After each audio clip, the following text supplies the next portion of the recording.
See, dear students, in this lecture, I will discuss about the design of a screw jack, one of the beautiful topic here.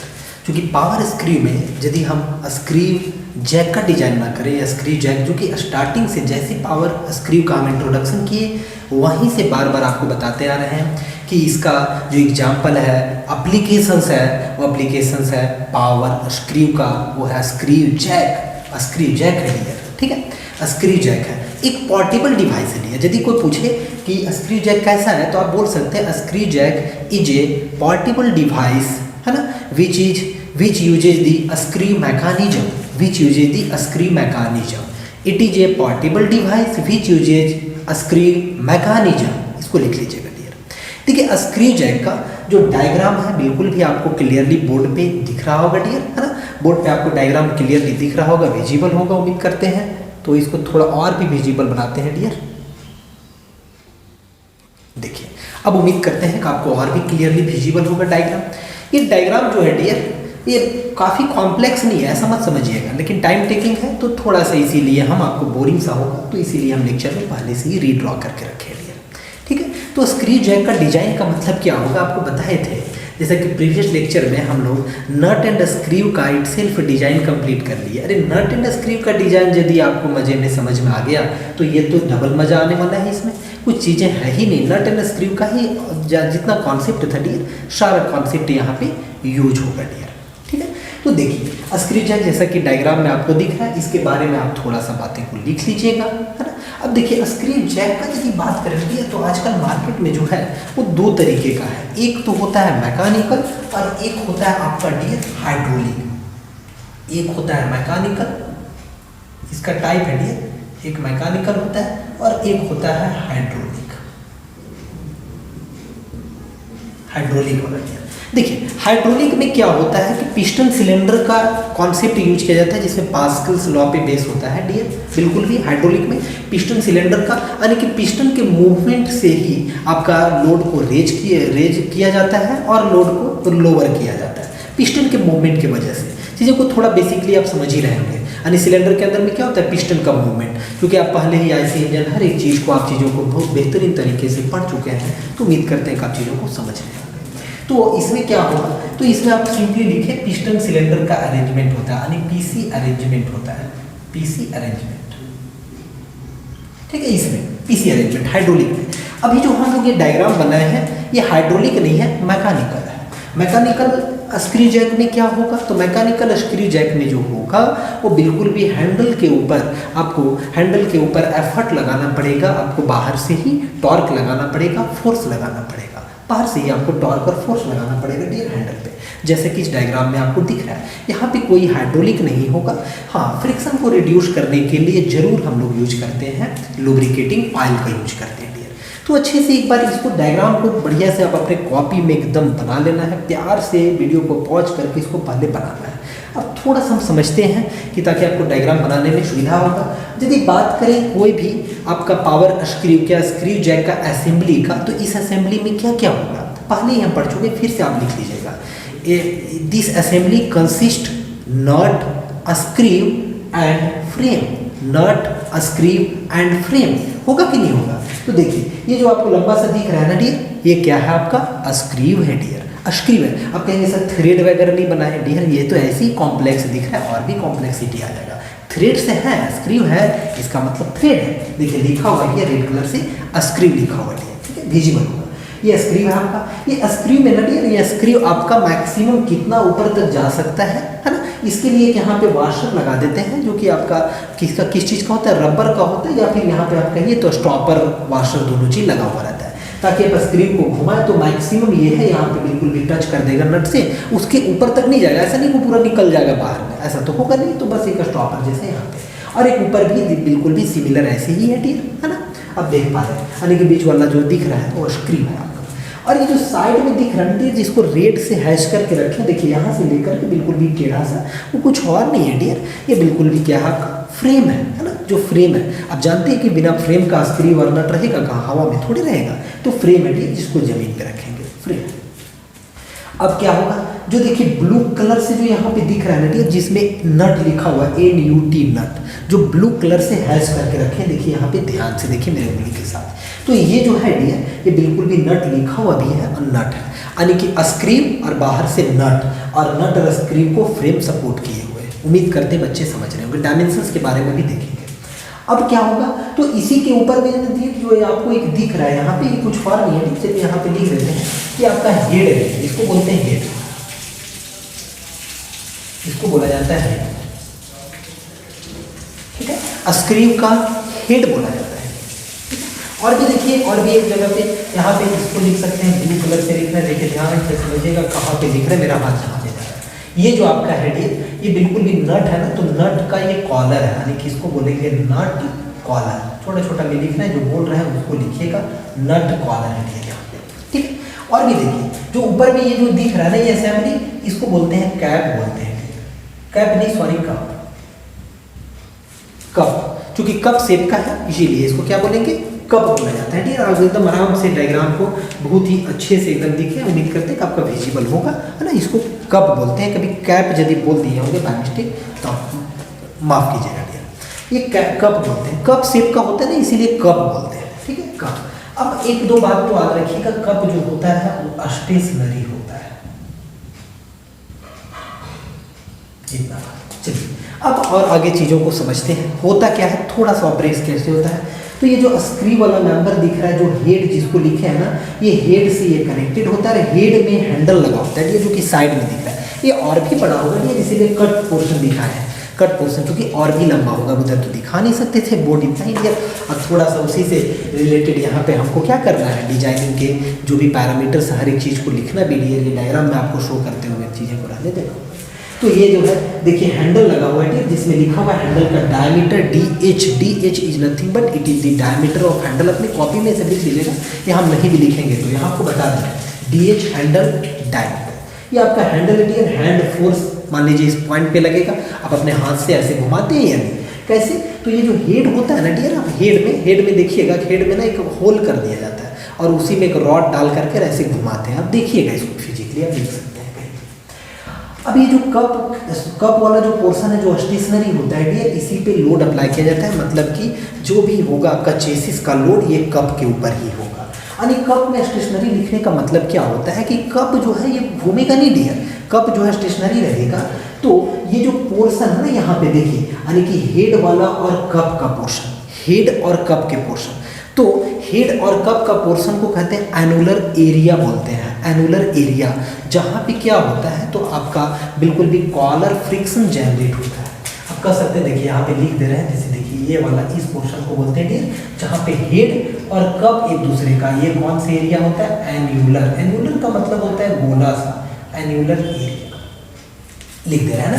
Annular area क्या होता है, तो देखिए यहाँ पे हम बगल में लिख करके आपको समझाते हैं, वहाँ पे बहुत ही हो जाएगा। एन्यूलर एरिया ये क्या होता है, तो in between cup and head of किसका, स्क्रीव का। अब देखिए इसी एरिया में ना, यहीं पे जो है वो कॉलर फ्रिक्शन भी जनरेट होता है, ये बात भी आप समझिएगा, कॉलर फ्रिक्शन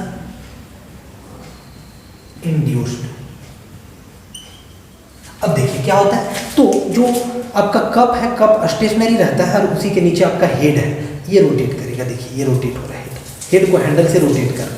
थोड़ा कॉन्सेप्ट को समझिएगा। तो जब ये रोटेट करेंगे ये लोड, अब ये क्या होगा कि रोटेट करेंगे तो ये बिल्कुल भी इसको ऊपर लिफ्ट करते जाएगा, इसको धक्का देगा ना, ऊपर से लोड और नीचे से आपका टॉर्क जो आप लगा रहे हैं हैंडल पे, है ना, हैंडल पे आप फोर्स लगा रहे हैं और घुमा रहे हैं, तो टॉर्क में कन्वर्ट हो जा रहा है मेरे प्यारे बच्चे।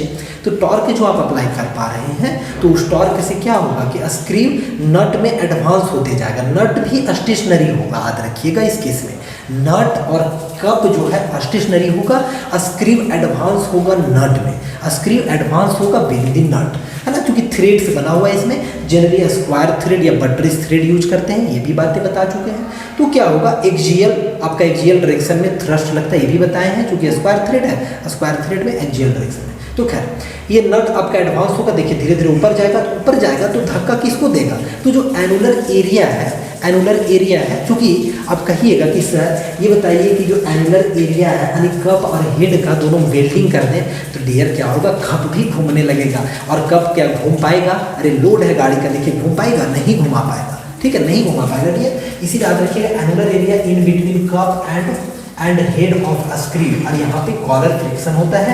ये दोनों जो है ये ज्वाइंट नहीं होता है डियर, ये आपका दोनों एक दूसरे के बीच में रिलेटिव मोशन यानी कह सकते हैं कि वहाँ रोटेट करता है। फ्रिक्शन को रिड्यूस करने के लिए लुब्रिकेटिंग ऑयल भी लगाते हैं। एनुलर एरिया क्या हुआ, in between cup and head of a screw को बोलते हैं, यानी वहाँ पे कॉलर फ्रिक्शन रिड्यूस होता है, जो कॉन्सेप्ट हम प्रीवियस लेक्चर में देख चुके हैं। बच्चे खुश हो गए हैं ना। तो यहीं पे यानी कि किसका आएगा, तो आपका कॉलर फ्रिक्शन का कॉन्सेप्ट आएगा। इन कॉलर फ्रिक्शन आप देख चुके थे कि हम लोग यूनिफॉर्म प्रेशर थ्योरी जो कि नया के लिए और यूनिफॉर्म वियर थ्योरी पुराने के लिए ऐसे पढ़ते हैं।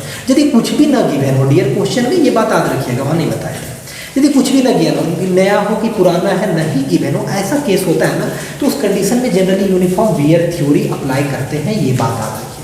यदि न्यू लिख दिया तो आप यूनिफॉर्म प्रेशर, यदि ओल्ड लिख दिया क्वेश्चन में तो यूनिफॉर्म वियर, और यदि कुछ भी न गिवन हो तो uniform wear theory always apply, uniform wear theory. और यूनिफॉर्म वियर थ्योरी से क्या था, तो म्यू सी, और म्यू क्या था वहाँ पे, कोएफिशिएंट ऑफ फ्रिक्शन कॉलम का, तो mu C W into R M, है ना। आर एम क्या था, मीन रेडियस, और मीन रेडियस का वैल्यू कितना, R not plus R I divided by 2, है ना।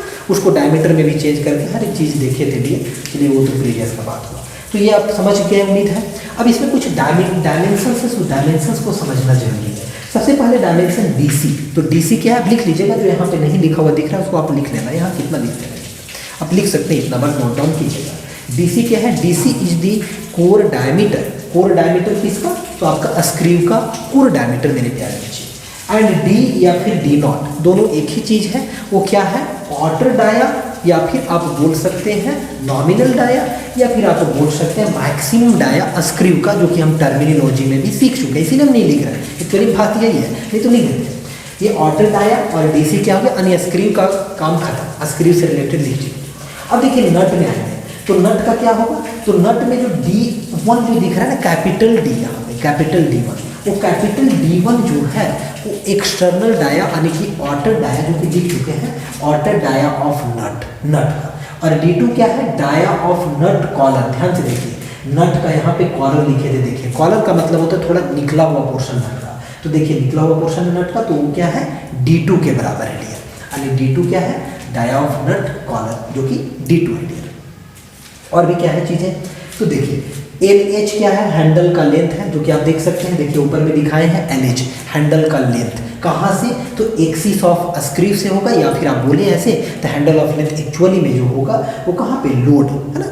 लोड का जो लाइन ऑफ एक्शन लोड का होगा, लाइन ऑफ एक्शन लोड का, और line of action of handle force का, in between line of action of load and line of action of handle force, उसके बीच का जो डिस्टेंस होगा डियर, उसको बोलेंगे LH, यानी कि लेंथ ऑफ हैंडल, ये हैंडल लेंथ। एक D3 है डियर, यानी कि लार्ज डाया ऑफ हेड, याद रखिएगा D3, देखिए ये हेड है ना, यहाँ पे इसका नाम हेड दिए थे, देखिए लिखे ब्लू कलर से, तो हेड का लार्ज डायमीटर को D3 से दिखाया है।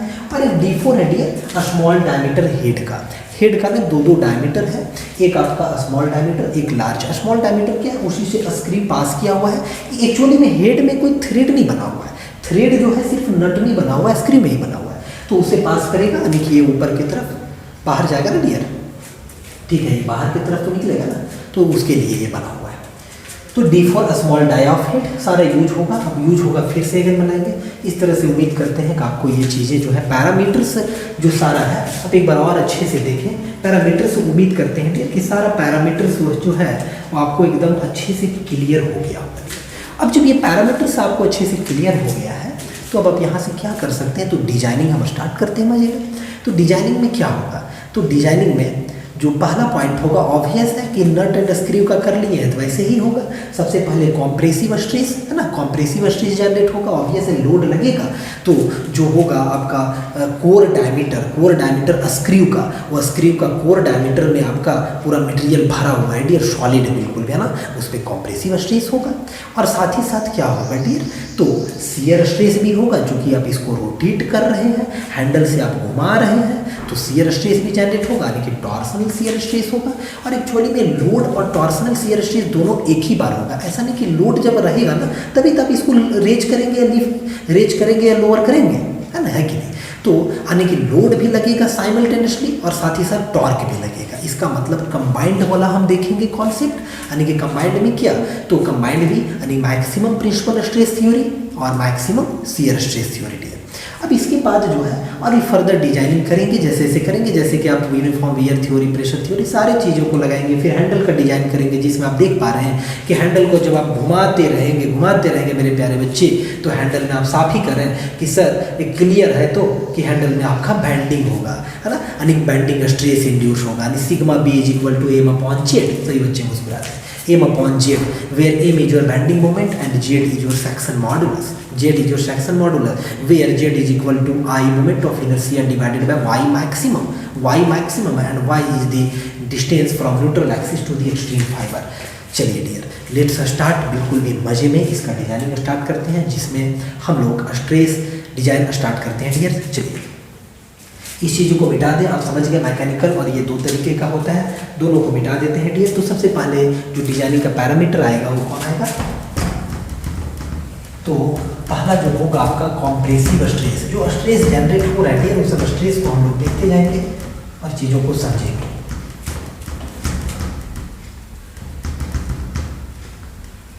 चलिए, तो फर्स्ट जो आपका है फर्स्ट में क्या होगा, स्ट्रेस के बारे में फॉलोइंग स्ट्रेस होगा, तो जिसमें देखने जा रहे हैं compressive stress induced, compressive stress induced, है ना। कॉम्प्रेसिव स्ट्रेस इंड्यूस्ड के बारे में देखेंगे ठीक है। तो कॉम्प्रेसिव स्ट्रेस का वैल्यू कितना होगा, यानी कि सिग्मा सी, है ना, इज इक्वल टू कितना, लोड की वजह से होगा तो W डिवाइडेड बाय कितना होगा, पाई/4, मजा आ गया, DC का स्क्वायर। तो इस इक्वेशन से आप DC का वैल्यू भी निकाल सकते हैं डायरेक्टली, ठीक है, यहाँ से निकाल सकते हैं आप DC का वैल्यू। तो DC क्या है, कोर डायमीटर, जो कि आप स्क्रू का कोर डायमीटर ऑफ स्क्रू। चलिए यहाँ से ये हो गया। अब नेक्स्ट जो है सेकेंड में आप यहीं से बातें कर सकते हैं, क्या चीज, torsional shear stress. Torsional shear stress induced किसकी वजह से भी, तो due to twisting moment applied in screw में आप अप्लाई करते हैं ट्विस्टिंग मोमेंट, उसके कारण से। तो आप जानते हैं ये वाला डायरेक्टली लिखेंगे कि ये टॉ जो है आपका याद रखिएगा, ये टॉर्सनल शियर स्ट्रेस है। तो टॉ इज इक्वल टू क्या होगा, तो tau is equal to W divided by, sorry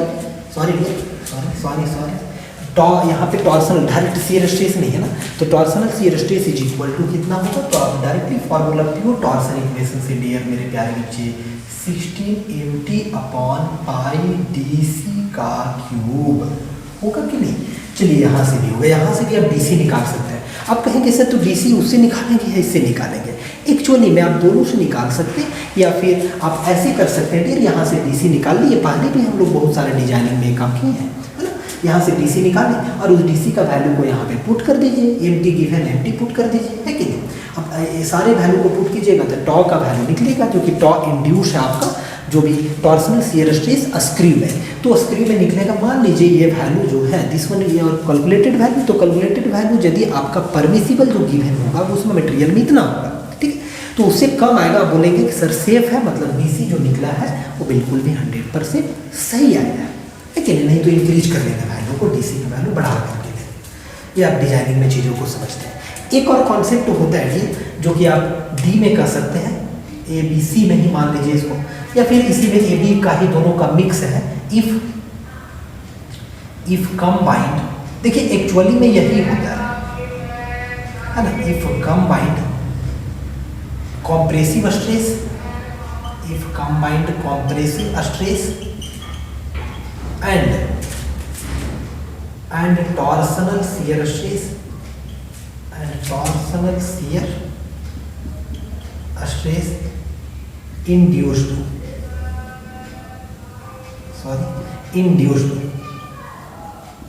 ठीक है, चीजों को समझिए। जब ये दोनों जो है कंबाइंड कॉम्प्रेसिव स्ट्रेस हो और टॉर्सनल शियर स्ट्रेस हो, देन क्या होगा, then according to maximum principal stress theory, अब ये याद हो जाना चाहिए बच्चे। तो मैक्सिमम प्रिंसिपल स्ट्रेस थ्योरी के अकॉर्डिंग क्या होता है, सिग्मा जो मैक्स का वैल्यू होता है वो होता है sigma compressive divided by 2 plus root under, है ना, सिग्मा सी। देखिए ये सब जो कॉन्सेप्ट है ना, इसको पूरा आपको पढ़ना है, तो स्ट्रेंथ ऑफ मटेरियल का आप बिल्कुल भी बुक खोलें और वहाँ से आप चीज़ों को पढ़ें, principal stress and strain chapter से, वहाँ से आपको समझ में आएगा। प्लस क्या होता है, टॉ का स्क्वायर, ठीक है। जैसे कि आप बात किए होंगे sigma x minus sigma y divided by 2, ये सिग्मा वाई का जो वैल्यू है दोनों डायरेक्शन में नहीं है, बाई एक्सियल नहीं है, सिंगल एक्सियल है, लेकिन टॉ का वैल्यू है शियर स्ट्रेस भी, यानी कि मटेरियल में जो शियर स्ट्रेस भी हो रहा है और एक डायरेक्शन में स्ट्रेस भी हो रहा है, दोनों में नहीं है। तो ये फार्मूला होगा, ये सब चीज़ें पढ़ें। इसको आप दूसरे तरीके से भी लिख सकते हैं, चलिए बहुत बच्चे को प्रॉब्लम होगा, लिख देते हैं, प्लस हाफ को कॉमन ले सकते हैं ना, ठीक, हाफ यदि कॉमन लेंगे तो कितना होगा, सिग्मा सी का स्क्वायर, देखिए सिग्मा सी सफिक्स में है, इस बात को मत भूलिएगा, प्लस क्या होगा 4 टॉ का स्क्वायर। आपको बच्चा बोलेगा सर 2 टॉ का स्क्वायर होगा, हाँ होगा, अरे 4 को 2 का स्क्वायर यानी कि 2 टॉ, आप ये स्क्वायर आप लिख सकते हैं बिल्कुल भी मजे में। तो ये हो गया। अब अगला जो है डियर, अब यहाँ से भी अब चीज़ों को ये सब वैल्यू मान लीजिए, यहाँ से आपका गिवन है, सपोज कीजिए गिवन है, तो ये वैल्यू गिवन है, तो इस वैल्यू को यहाँ से आप रख सकते हैं, है ना। तो यहाँ से मैक्सिमम कितना इंड्यूस हो रहा है यहाँ से देख सकते हैं, ठीक है।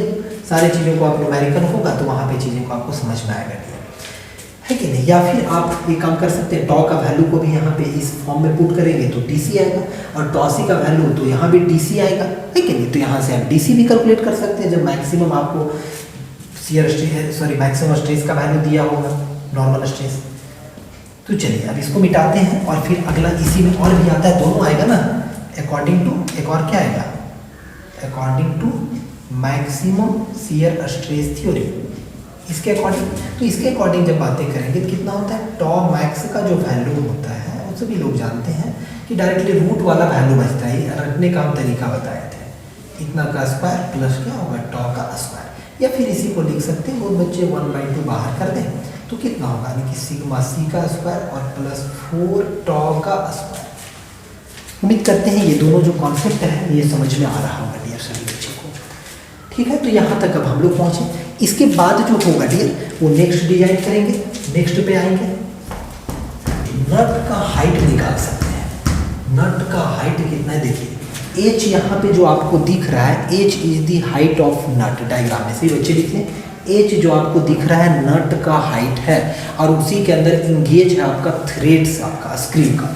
तो जो नेक्स्ट है आपका मतलब ABC का बात करें तो हाइट ऑफ नट का कैलकुलेशन, हाइट ऑफ नट। तो देखिए एच, तो हाइट ऑफ नट का कैलकुलेशन में हम कैसे फाइंड करेंगे, तो सबसे पहले हाइट ऑफ नट निकालने में आप देखेंगे कि कितना थ्रेड से इंगेज है और डिसंगेज है उसको हम निकालें। तो वहाँ से आप देखिए नट और स्क्रीव एक दूसरे के साथ इंगेज है ना, तो यहाँ पे क्या कंसीडर करना पड़ेगा, कंसीडरिंग दी बियरिंग प्रेशर। देखिए दोनों एक दूसरे के साथ रिलेटिव मोशन भी कर रहा है, तभी कॉन्सेप्ट ये लगाएंगे बियरिंग प्रेशर का। और क्या हो रहा है, थ्रेड के ऊपर प्रेशर भी हो रहा है, थ्रेड के ऊपर कितना पोर्शन पे, तो π/4 डी नॉट का स्क्वायर माइनस π/4 डी सी का स्क्वायर, वो जो एक रिंग जैसा बन रहा है, अभी बना दिखाते हैं, बियरिंग प्रेशर उसी पे एक्ट करेगा। तो कंसीडरिंग द बियरिंग प्रेशर यानी कि PB, देखिए किस पे, तो आप कहेंगे कि सर ये वाला रीजन की बात कर रहे हैं क्या, ये मान लीजिए है और एक ये रीजन है, तो ये इसका जो डायमेंशंस है वो DC है, और इसका जो डायमेंशंस है वो कितना है, D0 है। तो ये जो देखिए ब्लू कलर से रेड से दिखा रहे, ये जो पोर्शन है ना, यही पोर्शन का बात कर रहे हैं डियर कि बियरिंग प्रेशर होगा। क्योंकि नट का होगा ना, नट और स्क्वायर का जब इंगेज होगा तो एक रिंग जैसा होगा। एक थ्रेड का बात करें तो फिर इसके ऊपर भी होगा, फिर इसके ऊपर भी होगा, जितना नंबर ऑफ थ्रेड्स होगा तो बियरिंग एरिया यानी कि बियरिंग एरिया कितना होगा, तो बियरिंग एरिया यानी कि BA bearing area, BA bachelor of arts नहीं बियरिंग एरिया, तो bearing area is how much, तो आप कहेंगे सर π/4 D0 का स्क्वायर माइनस DC का स्क्वायर। हम कहेंगे हाँ डियर ये होगा, ये 4 किसके लिए होगा ये वाला, तो 4 वन थ्रेड के लिए होगा। ये किसके लिए होगा, 4 सिंगल थ्रेड के लिए होगा, 1 थ्रेड के लिए। So for n number of threads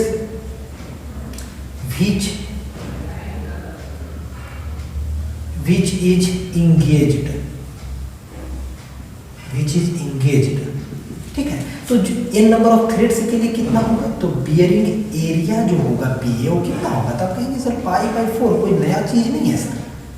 आप कहेंगे ये बात कि सिर्फ इसमें n नंबर 1 के लिए जब इतना आ रहा है तो 1 से मल्टीप्लाई, तो इसमें n से आप मल्टीप्लाई कर दीजिए। इस much is the bearing area. हम बोलेंगे हाँ डियर आपसे बातों से सहमत है। जब ये बियरिंग एरिया होगा, इसको मिटा दें क्या, जब बियरिंग एरिया होगा डियर, देखिए इधर मिटाते हैं डियर, ये बात आप लिख ही लिए होंगे, जगह नहीं है। तो बियरिंग एरिया जब आपको फाइंड हो गया तो इसलिए आप क्या निकालेंगे, PB यानी bearing pressure is equal to क्या होगा, load divided by bearing area, load divided by bearing area, BA bearing area. तो लोड का वैल्यू कितना, W, बियरिंग एरिया कितना, अभी आप निकाल के दिखाएं, π/4 D0 का स्क्वायर माइनस DC का स्क्वायर और इनटू क्या, इनटू n भी होगा। n number of threads engaged है ना, नट में कितना नंबर ऑफ थ्रेड्स इंगेज्ड है, स्क्रू का नंबर ऑफ थ्रेड्स इंगेज्ड, फिर से लिख रहे हैं number of threads of screw engaged. एक बात को समझिए, इंगेज्ड विद, हम नट एंड स्क्रू का डिजाइन भी प्रीवियस लेक्चर में पढ़ाए हैं, विद नट, बस तो n है। तो यहाँ से अब आप चाहें तो यहाँ से बिल्कुल भी जो है वो किसका वैल्यू निकाल सकते हैं डियर, तो इससे आप n का वैल्यू निकाल सकते हैं। इस इक्वेशन से जो है यहाँ से आप n का वैल्यू निकाल लेंगे। जब n का वैल्यू निकाल लेंगे सो क्या करेंगे, n निकल गया कि इतना नंबर ऑफ थ्रेड्स जो है इंगेज है, इतना नंबर ऑफ थ्रेड्स इंगेज है। तो अब क्या करेंगे, H बराबर क्या नहीं हो जाएगा आपका डियर, N × P। क्या सभी बच्चे ताली ठोक रहे हैं, समझ रहे हैं। देखिए P क्या है यहाँ पे, प्रेशर नहीं समझिएगा, ये पिच है, ये पिच है डियर, पिच। क्यों, क्योंकि जितना number n number of thread से इंगेज है ना, n नंबर ऑफ थ्रेड्स आपका इंगेज है, तो पिच से यदि मल्टीप्लाई कर देंगे तो वही क्या हो जाएगा, हाइट हो जाएगा कि नहीं। थोड़ा सा समझने के लिए डायग्राम बनाते हैं, जैसे देखिए थोड़ा समझिए, मान लीजिए ये थ्रेड है आपका, ठीक है, ये थ्रेड है कहीं पे और ऊपर में ये नट वाला रीजन है, ये नट वाला रीजन है, इधर एक्सिस होगा आपका, ठीक है, समझिए। तो यदि आपका निकल गया कि 1 2 3 4 यानी 4 नंबर ऑफ थ्रेड से जो है, 4 थ्रेड से जो है वो आपका इंगेज है और पिच होता है यहाँ से यहाँ तक का आपका डिस्टेंस, ये क्या होता है डियर, ये पिच होता है ना, मान लीजिए 1 से करस्पॉन्डिंग तक का, यानी ये पिच हो गया, P4 पिच। तो ऐसे ऐसे कितना होगा, 1 पिच 2P 3P, ऐसे पिच होगा कि नहीं होगा। तो यदि आप पिच का वैल्यू को बिल्कुल भी, अब पिच के वैल्यू से नंबर ऑफ थ्रेड्स कितना इंगेज है मल्टीप्लाई कर देंगे, मल्टीप्लाई कर देंगे तो क्या निकल जाएगा, नट का हाइट निकल जाएगा डियर, बिल्कुल भी नट का हाइट निकल जाएगा। चूंकि एच जो है वो नट का हाइट है, नट का हाइट है, आप समझिए। तो नट का हाइट निकालने के लिए बिल्कुल भी आपको क्या करना पड़ेगा, पिच में कितना थ्रेड नट का इंगेज है मल्टीप्लाई करेंगे, यहाँ समझ रहे हैं आप, तो NP हो जाएगा यानी कि हाइट निकल जाएगा। अब यहाँ से समझिए थोड़ा सा, तो आप ये बता सकते हैं कि जो P का वैल्यू T जो होता है ना डियर, वो कितना होता है, P/2 होता है। P यहाँ पे एक समझ जाइएगा, P होता है थिकनेस ऑफ थ्रेड। यदि आपका ये दिया रहे तो थिकनेस ऑफ थ्रेड होता है, थिकनेस ऑफ थ्रेड। सही बच्चे, उम्मीद करते हैं कि अच्छे से देख रहे होंगे कि जो ये है ये आपका क्या है, आपका है कि थिकनेस ऑफ थ्रेड है। Thickness of thread T is nothing but it is the thickness of thread, और पिच का रिलेशन होता है। तो पिच का आधा जो होता है थिकनेस ऑफ थ्रेड होता है। तो आप चाहें तो P = 2T भी कर सकते हैं, T का वैल्यू गिवन होगा तो, है ना। तो उम्मीद करते हैं ये बात आपको समझ में आ रहा होगा कि हाइट कैसे निकालेंगे, ये बात आपको समझ में आ रहा होगा। बहुत बड़ा ऑब्जेक्टिव में पूछता है डियर, इतना नंबर ऑफ थ्रेड्स इंगेज है और पिच इतना है तो कितना नट का हाइट होगा, तो आप दोनों को मल्टीप्लाई कर देंगे, मज़े में आप निकाल देंगे। अब आप देखिए इसके बाद जो है ना, ये आपको एक और कॉन्सेप्ट बताए थे कि नट में भी आपका जो होता है वो नट में भी आपका क्या होता है, डायरेक्ट स्ट्रेस इंड्यूस होता है, और साथ ही साथ जो होता है डियर वो आपका किस में डायरेक्ट स्ट्रेस इंड्यूस होता है, दोनों में, नट में भी होता है और साथ ही साथ क्या बोलते हैं स्क्रू में भी होता है। तो direct stress induced in screw and nut देखते हैं। तो चलिए डी के बाद सी के बाद डी में आते हैं और यहाँ पे देखते हैं direct stress induced, direct stress induced इन किसमें, तो देखिए नट एंड स्क्रू, नट और स्क्रू दोनों में। तो नट एंड स्क्रू दोनों में होगा डायरेक्ट स्ट्रेस, ऊपर से लोड लग रहा है कंप्रेशन का। तो देखिए कैसे होगा डायरेक्ट, अच्छा डायरेक्ट स्ट्रेस ले लिए थोड़ा सा, सॉरी यहाँ पे और ले दिए डायरेक्ट शियर स्ट्रेस ले लीजिए। देखिए एक होता है टॉर्सनल शियर स्ट्रेस, यहाँ पे डायरेक्ट शियर स्ट्रेस इंड्यूस्ड का बात कर रहे हैं। तो shear stress, direct shear stress induced है ना, किसमें, नट में और इसमें। देखिए ये कैसे निकालेंगे, तो आप nut and screw previous lecture से इस कॉन्सेप्ट को समझेंगे। यदि बात करेंगे नट में तो नट का कितना आएगा, देखिए टॉर नट का, और ये डायरेक्ट शियर स्ट्रेस है, याद रखिएगा ये टॉर्सनल नहीं है।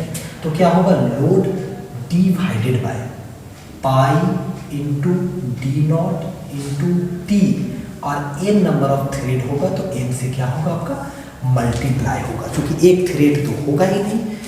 आल्सो यदि टॉ बात करेंगे स्क्रू में डियर, तो स्क्रू का कितना होगा, W divided by pi D C into T into N. थोड़ा सा आपको हम समझा देते हैं। देखिए हो क्या रहा है डियर कि जो आपका नट, थोड़ा सा आपको समझा ही देते हैं डियर, जो बच्चे बिल्कुल भी फर्स्ट टाइम देखिए ये वाला क्वेश्चन है, इसमें क्या है आपका थ्रेड है, इसमें आपका थ्रेड है ना डियर। अब ये थ्रेड, ये स्क्रू दिख रहा है, ये डायमेंशंस कितना होता है पहले से देख रहे हैं, ये डीसी होता है, और ये एक्सटर्नल डायमेंशंस कितना होता है, ये एक्सटर्नल डायमेंशंस डी नॉट होता है, ठीक है।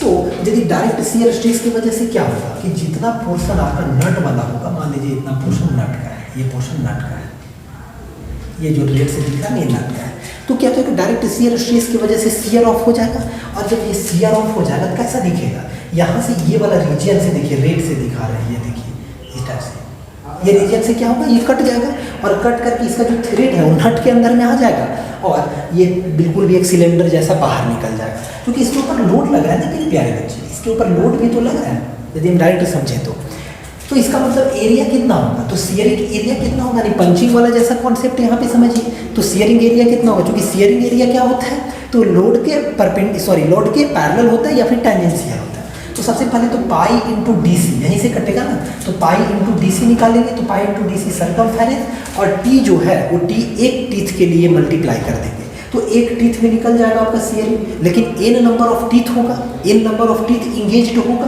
तो इसलिए मल्टीप्लाई किससे करना पड़ेगा, अब इसको मस्त से मुस्कुरा दीजिए, लाइक कर दीजिए मेरे प्यारे बच्चे, एन से मल्टीप्लाई करना पड़ेगा, क्योंकि पाई इंटू डी सी जो होगा वो pi into D C circumference, और एक टीथ के लिए यानी सिलेंडर का एरिया निकाल रहा है, तो एक टीथ के लिए कितना, डी से मल्टीप्लाई कर देगा, यानी pi into D C into T cylinder का एरिया। ऐसे एन नंबर ऑफ थ्रेड्स जो होगा नट का स्क्रू का इंगेज होगा एक दूसरे के साथ, तो इनसे क्या कर देंगे, मल्टीप्लाई कर देंगे बच्चे। तो इस तरह से आपका डायरेक्ट शियर स्ट्रेस, इसका और भी प्रीवियस लेक्चर में देखेंगे, नट एंड स्क्रू का डिजाइन तो वहाँ और भी है। अब देखिए यहाँ पे एक बात गौर करना है, यहाँ पे डीसी लिखे थे, यहाँ पे डी नॉट, ये बात समझना है, बाकी सब सेम है। डी नॉट क्यों हुआ, क्योंकि नट के केस में जो होगा, थोड़ा बता ही देते हैं, नट के केस में देखिए इसमें मान लीजिए थ्रेड से कटे हुए, समझिए डायरेक्ट आपको बता दे रहे, ज़्यादा नहीं दिमाग लगा रहे, एक क्रॉस सेक्शन से समझिए। तो ये क्या होगा बच्चे, तो ये वाला डायमेंशन जो होगा आप कहेंगे कि सर ये डी नॉट होगा हमारा, और अंदर का जो डायमीटर होगा वो कितना होगा, डी सी। तो ये कहाँ से फेल्योर होगा, तो ये डी नॉट से होगा ना डियर, ये पूरा जो थ्रेड है ये आपका स्क्रू में रह जाएगा, जो थ्रेड निकला हुआ दिख रहा है ना, ये पूरा स्क्रू में रह जाएगा, स्क्रू के जो थ्रेड के बीच में गैप है उसमें रह जाएगा, और वो कैसे बाहर निकल जाएगा, तो बेचारा इस तरह से बाहर निकल जाएगा, यहाँ से थ्रेड ही पूरा कट जाएगा। कटेगा कौन रीजन से, तो देखिए ये वाला रीजन जिसको जैसे देखिए ऐसे दिखा रहे, रेड से दिखा रहे हैं, देखिए रेड से ये रीजन से पूरा कट जाएगा, यानी कि यहाँ से है ना, ये वाला रीजन से पूरा कट गया, और कट गया यानी कि ये जो हुआ ये शियर ऑफ रीजन हुआ, ठीक है। तो शियर ऑफ रीजन हुआ यानी कि डी नॉट से, ये क्या होगा, डी नॉट होगा, यानी पाई इंटू डी नॉट, और कितना नंबर ऑफ टीथ है, तो सिलेंडर जैसा होगा जैसे बोर्ड के पीछे दिख रहा है, एन नंबर ऑफ होगा, ये एक के लिए होगा, N number of teeth engage है, n number of thread engage है, यहाँ पे बोले थ्रेड, तो n number of thread engage है, तो इनसे यहाँ पे क्या कर देंगे, मजे में मल्टीप्लाई कर देंगे, ठीक है।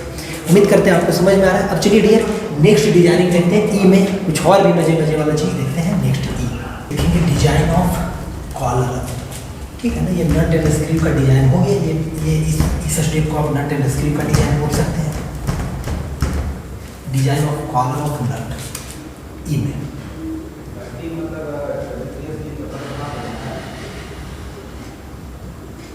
डिजाइन ऑफ कॉलर ऑफ नट, देखिए नट का ही ध्यान दीजिएगा, नट, तो नट को देखिए सभी बच्चे, यहाँ पे नट के कॉलर दिख रहा है। अब जब यहाँ पे देखेंगे तो इसी के अंदर में जो आएगा डियर, वो देखिए क्या क्या आएगा, कंसीडरिंग, अभी आपको बताएंगे कि देखिए यहाँ पे स्ट्रेस कैसे इंड्यूस हो रहा है, तुरंत बताएंगे, कंसीडरिंग दी टेंसाइल स्ट्रेस इंड्यूस्ड,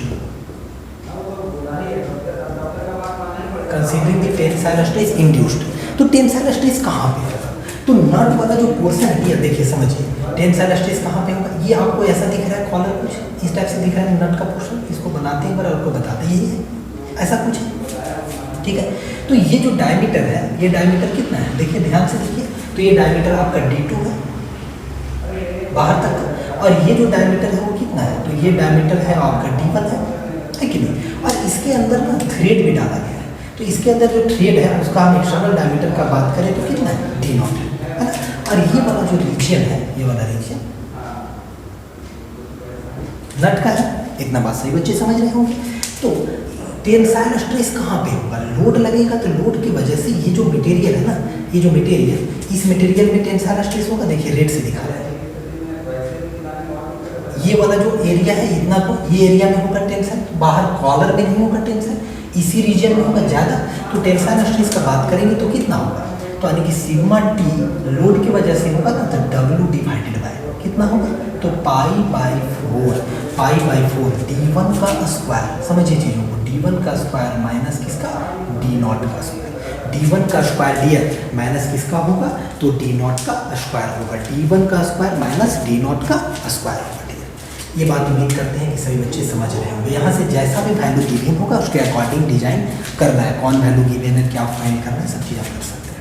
क्योंकि ये जो रीजन होगा ना डियर, ये नट वाला, यानी D1 माइनस D0, तो ये जो रेड से दिखा दिया ना थोड़ा सा, तो ये रीजन में ही टेंसाइल आएगा, ऊपर से करेंगे मतलब ऊपर से यदि दबाएंगे तो कंप्रेशन किस में हो रहा है, स्क्रू में, लेकिन नट में क्या होगा, तो नट में टेंसाइल होगा, सेकेंड, इसी के अंदर सेकेंड का बात करें तो देखिए और भी हो रहा है, क्रशिंग नहीं हो रहा है, सीयरिंग नहीं हो रहा है, कंसीडरिंग दी क्रशिंग स्ट्रेस इंड्यूस्ड, है ना, क्रशिंग स्ट्रेस इंड्यूस्ड, तो क्रशिंग स्ट्रेस इंड्यूस्ड का बात करेंगे, तो क्रशिंग स्ट्रेस कितना इंड्यूस होगा, क्रशिंग, तो क्रशिंग कहाँ पे होगा, तो क्रशिंग जो ऑब्वियस है ना, वो क्रशिंग स्ट्रेस जो होगा वो कॉलर में होगा, देखिए ये कॉलर, क्योंकि डिजाइन ऑफ कॉलर ऑफ नट है, यानी ये वाला देखिए रेड से दिखा दे रहे हैं, देखिए दोनों साइड दिखा रहे हैं मेरे हाथ को, देखिए ये रीजन में क्या होगा, यानी कि ये जो होगा ये क्रशिंग रीजन होगा, ऊपर से भी आपका जो है ये रीजन में क्या होगा, यही रीजन में आपका क्रशिंग वाला रीजन होगा, ठीक है कि नहीं, तो इसको आप बोल सकते हैं क्रशिंग रीजन। तो क्रशिंग रीजन कितना होगा, तो उस टाइप के सिग्मा सी का जब वैल्यू फाइंड करेंगे तो कहेंगे सर W होगा और पाई बाई क्या होगा 4, और कितना होगा, ये रीजन निकालने के लिए एक ऊपर से आप देखेंगे तो कैसा दिखेगा, रिंग जैसा, ऊपर चढ़िए देखिए, तो रिंग का क्या होगा एरिया, तो रिंग का एरिया होगा D2 का स्क्वायर, ये D2 था ना, ये D2 था ना स्टार्टिंग में, तो D2 का स्क्वायर माइनस D1 का स्क्वायर होगा, तो यहाँ पे करेंगे D2 का स्क्वायर और माइनस क्या लिखेंगे डी, तो D2 का स्क्वायर माइनस D1 का स्क्वायर, ये काम करेंगे, सभी लोग समझ रहे हैं, D2 का स्क्वायर माइनस D1 का स्क्वायर होगा डियर। अब जो है इसके बाद वो आप क्या कर सकते हैं यहाँ के बाद, तो एक और भी प्रॉब्लम आएगा डियर, कॉलर ऑफ नट में ये जो कॉलर है क्रश होगा, तो क्रश के बाद फेल्योर का चांसेस है सियर ऑफ होने का डियर। अब इसको थोड़ा रिवेज करते हैं, सब लिख लीजिएगा, और उसके बाद इसी में थर्ड स्टेप बताते हैं आपको, देखिए क्या हो रहा है इसी का थर्ड स्टेप। इसी में क्या है, कंसीडरिंग दी सियर फेल्योर। तो सियर फेल्योर में क्या होगा, चलो देखिए फिर एक बार बनाते हैं, तभी ज़्यादा आपको क्लियर होगा। उम्मीद है कि आपको क्लियर करना है मेरा काम है। देखिए इतना ही पोर्शन दिखाते हैं।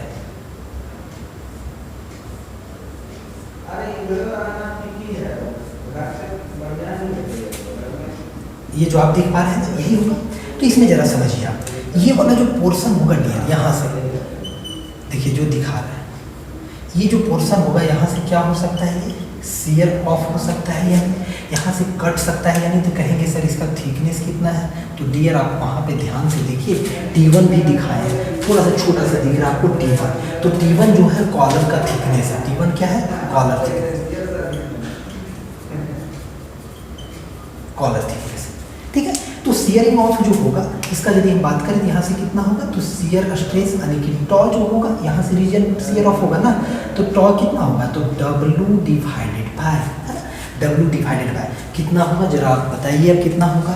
जरा देखिए डियर, क्या यहाँ पे सरकमफेरेंस निकालना पड़ेगा। सरकमफेरेंस कितना का, डायमीटर कितना है, D1 है ना प्यारे बच्चे, ये D1 है ना, तो D1 से ही तो ये हो रहा है ना सियर ऑफ। तो आप कहेंगे सर पाई इंटू D1 कर दीजिए ना, सरकमफेरेंस निकल गया, और T1 थिकनेस से मल्टीप्लाई कर दीजिए, इसलिए कि T1 थिकनेस यानी कि सिलेंडर का एरिया है कि नहीं, pi into D1 into T1, तो पूरा यहाँ से सियर ऑफ हो जाएगा। और सियर ऑफ ये कॉलर जो है, ये बेचारा कॉलर जो है, ये जो सपोर्ट में है कॉलर, यहीं पे रह जाएगा, नट ये सब असेंबली पूरा नीचे ढल जाएगा डियर, ऐसा आप समझिए, कोलैप्स कर जाएगा।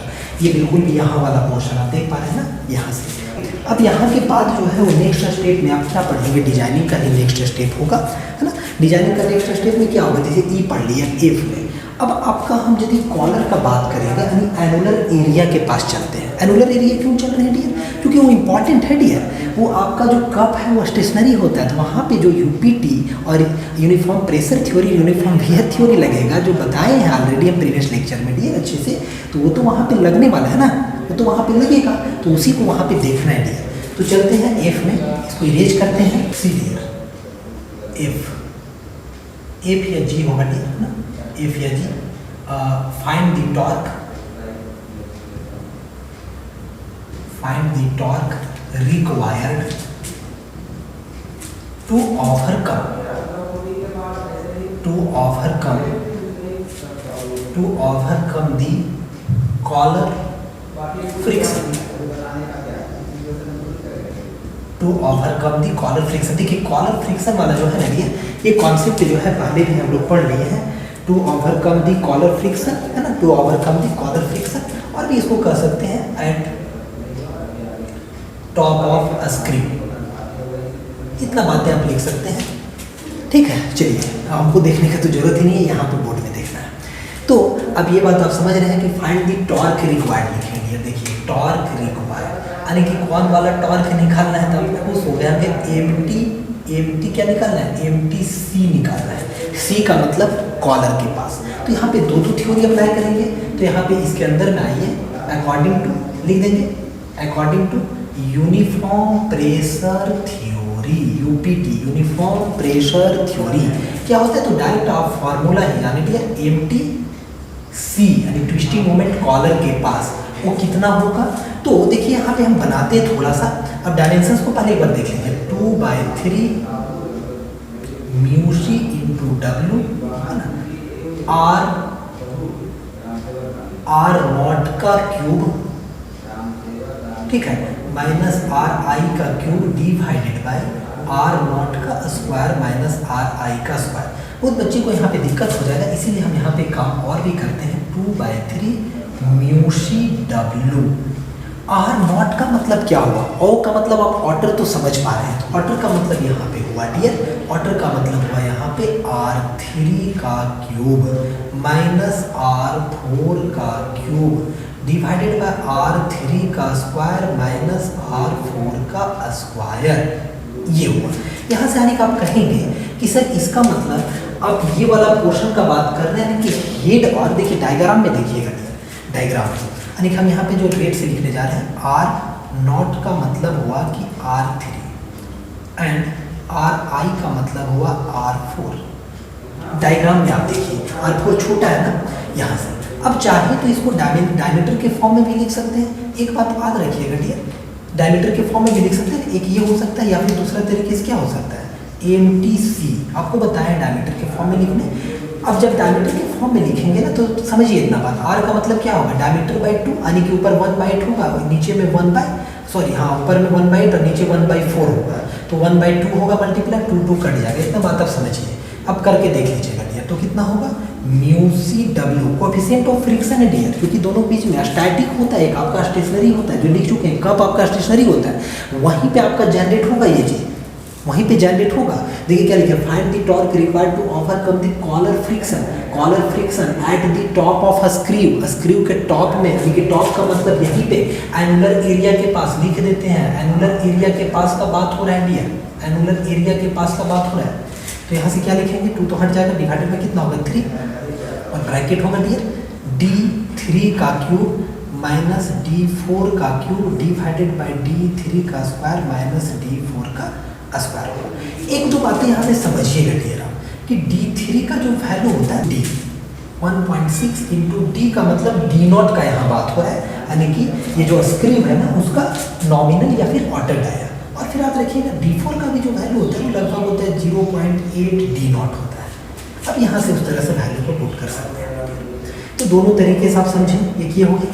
अब अगला जो है अकॉर्डिंग टू दोनों फार्मूला, डायमीटर के टर्म में, रेडियस के टर्म में, देखिए फार्मूला में चेंजेज आ जाएगा according to uniform wear theory. एक बात और हम बता देते हैं, इसको यूज करेंगे फॉर, डायरेक्ट यहीं पे ले देते हैं, फॉर न्यू कॉलर के लिए यूज करेंगे। चलिए नेक्स्ट जो इसी में होगा वो क्या होगा, according to uniform wear theory, according to uniform wear theory. देखिए डियर आपको according to uniform wear theory, यदि इसी में हम बात करें सेकेंड तो क्या लिखेंगे, according to uniform wear theory dear. तो यूनिफॉर्म वियर थ्योरी से टॉर्क रिक्वायर्ड कितना होता है, टॉर्क है AMTC कॉलर के पास, तो कितना होता है, इसका जो वैल्यू होता है मेरे प्यारे बच्चे वो होता है आपका μC into W into RM। ये इस तरह से याद रखें, RM होता है मीन रेडियस। अब कहेंगे सर इसको ऐसे भी लिख सकते हैं क्या, μCW, RM को क्या लिख सकते हैं, तो RM को यहाँ रेडियस के टर्म में तो डायरेक्ट वैसे ही लिख देते हैं R3 R4, जो वैल्यू होता है R0 क्यों लिखेंगे, और डिवाइडेड बाय कितना होगा 2 होगा। मीन का मतलब यही होगा, 3 और 4 वही यूज हो रहा है यहाँ पे। अब चाहे दिया तो इसको डायमीटर के टर्म में भी लिख सकते हैं ना, μCW बाई कितना हो जाएगा 4, R3 प्लस R4 होगा। क्यों, क्योंकि इसका डायमीटर लिखेंगे तो कि R रेडियस बराबर क्या होगा, डायमीटर बाई 2 और 2 मल्टीप्लाई होगा, यानी कि 4 हो जाएगा। तो अब चीज़ों को सब सारा फॉर्मूला समझेंगे, या तो ये लिख सकते हैं, या ये लिख सकते हैं, या ये लिख सकते हैं। तो सॉरी यहाँ पे क्या लिखना है, डायमीटर में चेंज कर दिया ना, यानी कि D3 और यहाँ पे क्या होगा D4 होगा, ठीक है। यहाँ पे ऐसे कर दिया अभी, चूँकि D3 बराबर कितना होगा, अरे R3 बाई 2 होगा, और D4 बराबर कितना होगा, अरे आप कहिएगा बच्चा ऐसा क्यों बता रहे हैं। और मीन का मतलब क्या होता है, मीन का मतलब होता है कि आउटर और inner radius divided by 2 mean. अब यहाँ पे आउटर कौन है 3 और इनर कौन है आपका 4 है, तो उसी वैल्यू को पुट करेंगे, तो यहाँ से ये बातें निकल गई। अब ये बात याद रखिएगा, 4 जो है वो ओल्ड कॉलर के लिए, ओल्ड ऑल कॉलर। अब देखिए नोट में एक बात लिख देते हैं, इफ नथिंग इज गिवन, यानी कि कहने मतलब क्या हुआ, न्यू और ओल्ड कुछ भी नहीं दिया हुआ है। If nothing is given then use always, ये बात हम पहले भी बताए थे, यूनिफॉर्म वियर थ्योरी। आप हमेशा वियर थ्योरी को इम्प्लॉय करें, इसी को यूज करें। यदि कुछ नहीं क्वेश्चन में दिया हुआ है हमेशा आप क्या यूज कर लें, यूनिफॉर्म वियर थ्योरी को ही यूज करें डियर, यूनिफॉर्म वियर थ्योरी को यूज करें। अब इसके बाद जो है, इसके बाद नेक्स्ट आप कर सकते हैं कि आप जैसे कि ओवरऑल एफिशिएंसी का भी बात, या फिर टोटल फ्रिक्शन है ना, टोटल टोटल ट्विस्टिंग मोमेंट का वैल्यू, टोटल फ्रिक्शन नहीं, टोटल ट्विस्टिंग मोमेंट। तो टोटल ट्विस्टिंग मोमेंट में अब आप देख पा रहे हैं कि कॉलर भी आ गया बेचारा, और एक साथ ही साथ जो हो गया वो ओवरकम करना पड़ेगा। दो चीज़ ना, एक ओवरकम जो नट और स्क्रू का थ्रेड होगा वहाँ फ्रिक्शन होगा, उसको भी ओवरकम करना पड़ेगा जो आप बाहर से इनपुट लगाएंगे, और साथ ही साथ बेचारा कॉलर के पास जो एनुलर एरिया पास हो रहा है उसके, तभी आपका लोड रेज करेगा। तो नेक्स्ट में हम ऐसे ही समझ सकते हैं यहाँ पे डियर कि इसको मिटाते हैं, और यहीं से देखिए ये जो टॉर्क निकल रहा है ना, इसीलिए ये टॉर्क का वैल्यू निकल रहा है। आप ये बात समझिएगा। तो इसी स्टेप में हम ये बात कर सकते हैं, टोटल ट्विस्टिंग हेंस जो है total twisting moment to overcome thread friction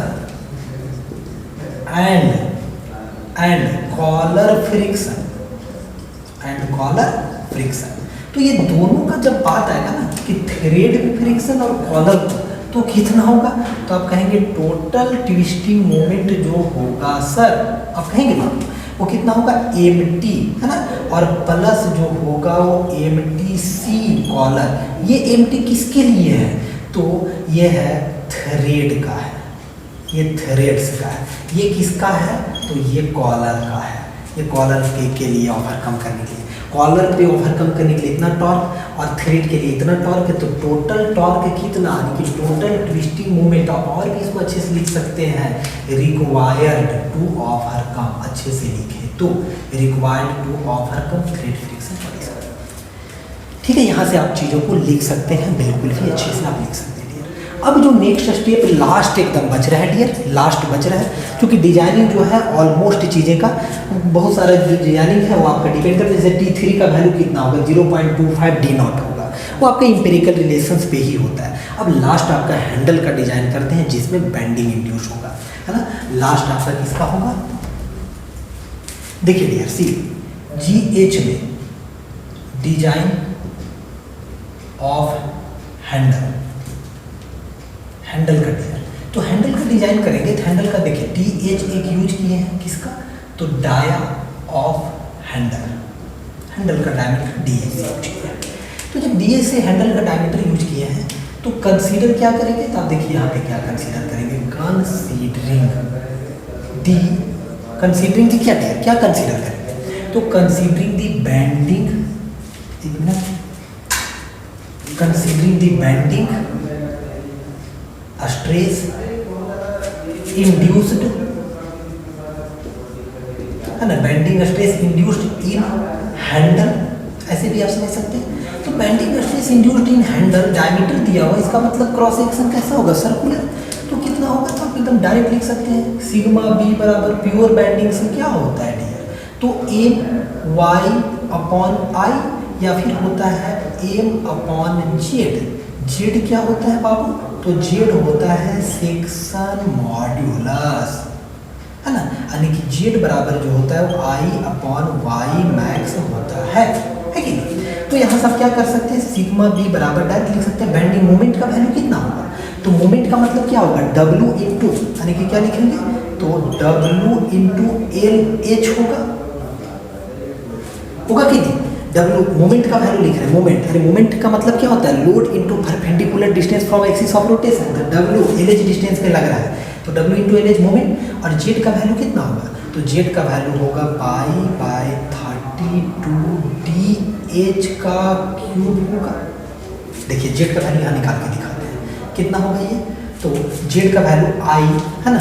जब ये बैंड होगा तो बैंड किसके एक्सिस के अबाउट होगा? तो x और y यानी डायमीट्रल एक्सिस के अबाउट होगा। तो डायमीट्रल एक्सिस के अबाउट क्या होता है? π/64 D⁴ यहाँ h होगा DH हैंडल का, y मैक्सिमम कितना होगा? तो DH/2 होगा, यानी इसका वैल्यू कितना आएगा? तो π/32 DH का क्यूब, वही लिखा, ठीक है। तो यहाँ से आप जो है वो हैंडल का डायमीटर जो है डियर, वो बिल्कुल भी जो है वो इजीली फाइंड कर सकते हैं। डायमीटर आप चाहे तो W इंटू LH लिखें, आप चाहे तो इससे ऐसे भी कर सकते हैं कि W इंटू LH न लिख करके M ही रहने दें, यानी कि ना बेंडिंग मोमेंट आप कुछ भी कर सकते हैं डियर, बेंडिंग मोमेंट। तो बेंडिंग मोमेंट का वैल्यू कितना आएगा? तो देखिए यही तो था ना बेंडिंग मोमेंट, यही तो आपका है एम बी का वैल्यू, तो यही ना, इसी को एम बी बोल रहे हैं ना, एम बी के जगह पे रखे थे ना ये, ठीक है। तो आप एम बी का भी वैल्यू निकाल सकते हैं कि आप कहेंगे कि sir sigma B pi by 32 और डी एच का क्यूब, कुछ भी निकालना हो हर एक चीज़ निकाल सकते हैं, आप इतना समझदार है। यानी ये जनरल फॉर्मूला एम बी का वैल्यू एल एच का वैल्यू गिवन होगा उसके अकॉर्डिंग, तो यहाँ से आप डी एच का वैल्यू यहाँ से फाइंड कर सकते हैं डियर, इजीली फाइंड कर सकते हैं। एल एच का वैल्यू देखिए ऐसा होता है, एल एच का वैल्यू वहाँ पे है ना, एल एच का यानी कि लेंथ आपको गिवन होगा कि लेंथ जो है वो हम जो आपका रॉड यूज किए हैं या फिर जो हैंडल यूज किए हैं उसका लेंथ कितना है, तो लेंथ का वैल्यू रख देंगे, लोड तो गिवन ही होगा डियर, तो यहाँ से आप सिग्मा बी का वैल्यू गिवन होगा तो डी एच का वैल्यू भी यहाँ से इजीली फाइंड कर सकते हैं डियर, आप इजीली फाइंड कर सकते हैं डियर।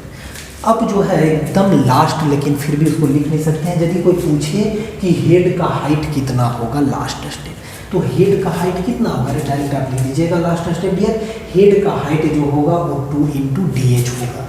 अब जो है यहाँ से आप इस फॉर्मूले से क्या निकाल देंगे, डी एच का वैल्यू निकाल लेंगे, तो लास्ट जो होगा वो बिल्कुल भी एच के बाद आई पोर्सन में इतना सारा डिजाइनिंग हो गया डियर इसका। आई में आपको कोई पूछे हाइट ऑफ हेड का, तो हेड का हाइट कितना होगा, तो बराबर होगा, देखिए यहाँ पे क्लियरली दिख रहा है हेड और उसका हाइट जो होता है, इसको एम्पिरिकल रिलेशन से यूज कीजिएगा, 2 इंटू डी एच होता है। डी एच का जो वैल्यू है डियर फ्रॉम प्रीवियस स्टेप आप फाइंड कर लीजिएगा, फ्रॉम प्रीवियस स्टेप फाइंड कर लेंगे। इस तरह से बाबू लोग ये हमारा जो डिज़ाइन है बहुत ही शानदार ज़बरदस्त तरीके से फिनिश हो चुका है डियर। अब जो है वो नेक्स्ट लेक्चर डिस्कस करेंगे डियर, है ना। तब तक के लिए आप मुस्कुराते रहें, खुश रहें, लोगों के साथ, दोस्तों के साथ मस्त से खूब रायता की तरह इसको फैला शेयर करें। So thank you for watching.